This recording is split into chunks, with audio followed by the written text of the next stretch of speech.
What's going on, everybody? How y'all feeling this morning? This is Lonnie Hill with Lonnie Hill's Flatline Fitness.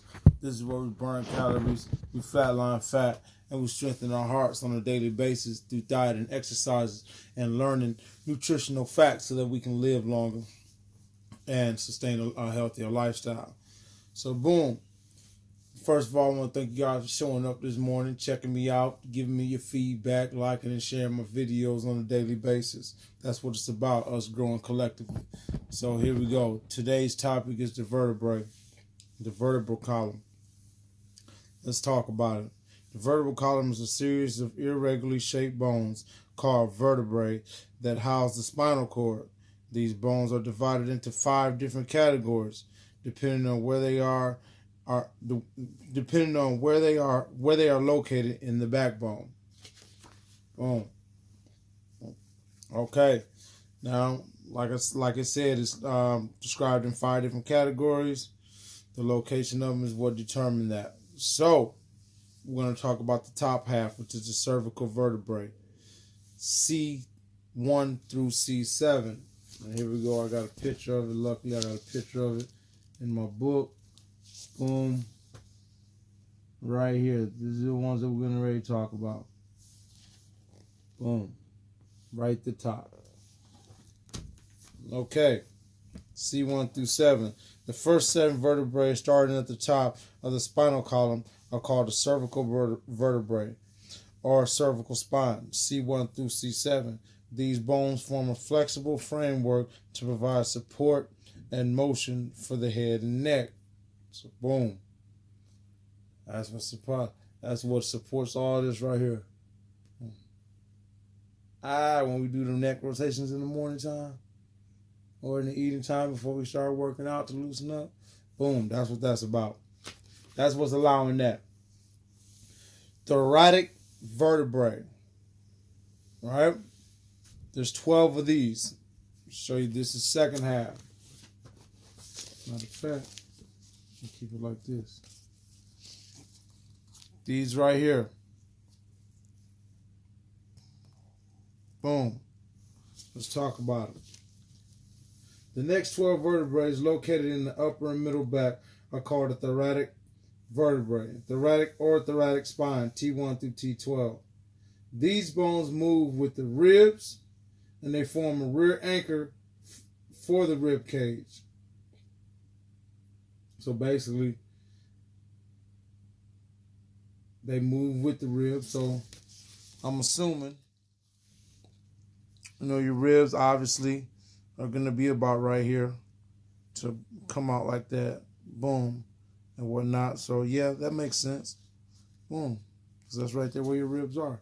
So boom, there we are with those. So being that it's an anchor, oh yeah, it holds the ribs up. So that's what the ribs are attached to. So yeah, that makes sense. Looking at it like that. Also, thoracic vertebrae. Thoracic vertebrae are larger than cervical vertebrae and increase in size from top to bottom. As you can see, from top to bottom, they get bigger. Boom, boom. And I'm already knowing that it's because of the load. And we're going to talk about that in just a second. Okay, let's talk about the lumbar vertebrae. That's these right here. Boom. These look like they are the biggest ones. Let's find out. Below the thoracic spine are 5 vertebrae comprising of the lumbar vertebrae. Lumbar spine, L1 through L5. These bones are the largest in the spinal column. The vertebrae support most of the body's weight and are attached to many of the back muscles. Boom, right here. Right here at the bottom. So that's interesting. They take on all the weight of the body. The lumbar vertebrae, the lumbar spine, is often a location of pain for individuals because these vertebrae carry the most amount of body weight and are subject to the largest forces and stress along the spine. So, them lower back pains, it's falling up in here, which makes sense because, like I said, that lower back right there is what carry on most of the weight distribution throughout your body. Very important to have that thing in a line like it's supposed to. Chiropractors are very important. A lot of people don't go to chiropractors until the doctor tells them to because something doesn't happen. You need to go to, your body takes a shift. Your body shifts daily. You know what I mean? But it shifts at a rate to where you really don't know until it's too late. You know what I mean? So anytime this spine is out of alignment, it throws the whole body off, just like anything else. You got something wrong with your shin bone, it's going to affect the way you move your ankle. You ever hit your shin bone real hard? Bing! When you move your ankle, you feel it there too. When you move your foot, you feel it in your ankle. Everything works together. Something's out of line, something else is going to be out of line. Then something else is going to be out of line. This is going to be a ripple effect. So chiropractors are very, very, very important. Okay, now, I should have looked this up, but I didn't. The pronunciation. So don't beat me up about it. Coccyx. I hope that's it. Which is the bottom of the spinal column. It's called the coccyx, or we'll say tailbone. It's called the tailbone. It consists of 3 to 5 bones that are fastened together in adult, many muscles connected to the tailbone. Many muscles are connected to the tailbone. Okay, fastened together. Okay, yeah, there it is. It consists of 3 to 5 bones that are faceted together in adults. Many of the muscles in the body are connected to the tailbone. I'm not going to say that coccyx word no more because I can't pronounce it properly.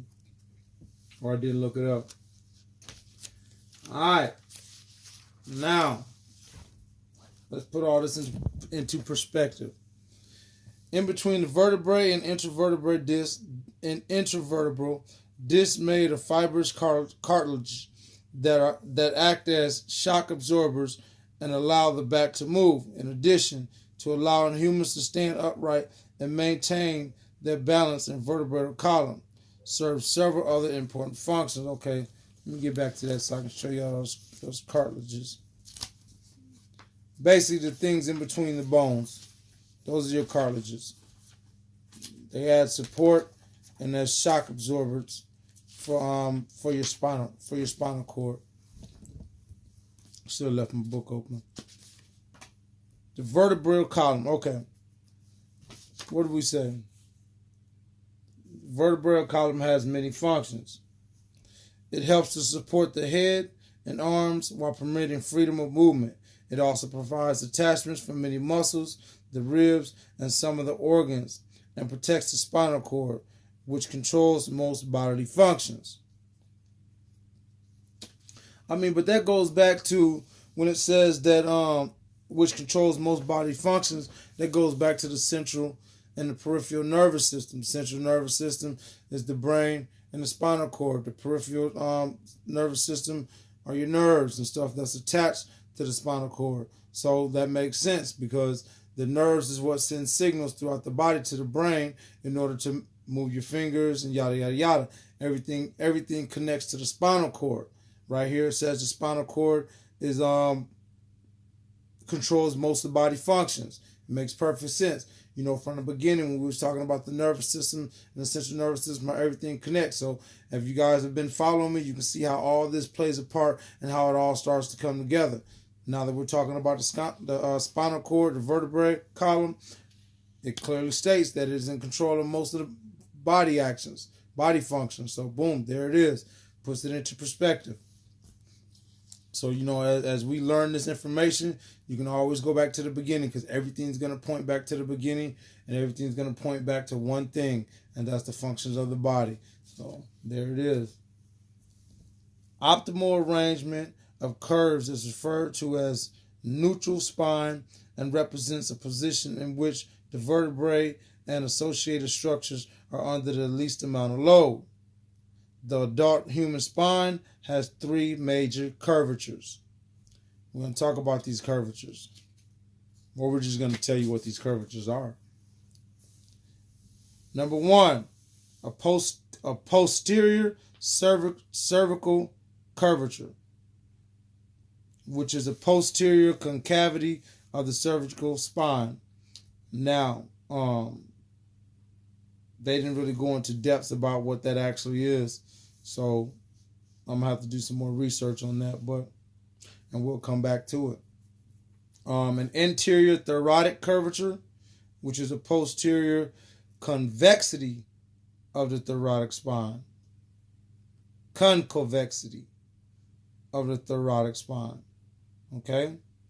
Now, the third one, a posterior lumbar curvature, which is a posterior concavity of the lumbar spine. So, hey, if anyone know what those are and what they mean, before I get a chance to look it up, because I got to know, I'm gonna know, and I'm gonna figure out. I should have looked it up before I presented it, but been kind of, pressed for time here lately. But we're gonna get it together. But yeah, so I appreciate y'all showing up. That is the vertebrae, the vertebral column, your spinal cord, and as we was talking about, how it says that the spine is responsible for a lot of the human movement and body functions, and it takes us all the way back to the central nervous system, central and peripheral nervous system. Because remember we was talking about, okay, we all know first that the central nervous system is the brain and the spinal cord. Boom, the peripheral nervous system is your nerves that connects the spinal cord to the body, basically. So when we do this, we move these fingers and things like that, these are all nerves that's allowing this to happen, that's sending signals.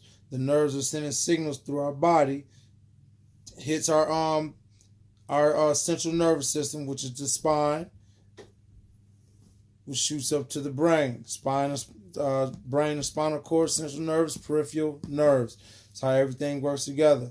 So everything has to be in a line. Remember, like I said, don't wait until you're hurt before you go to the chiropractor. You need to get there because it keeps that spine in a line like it's supposed to.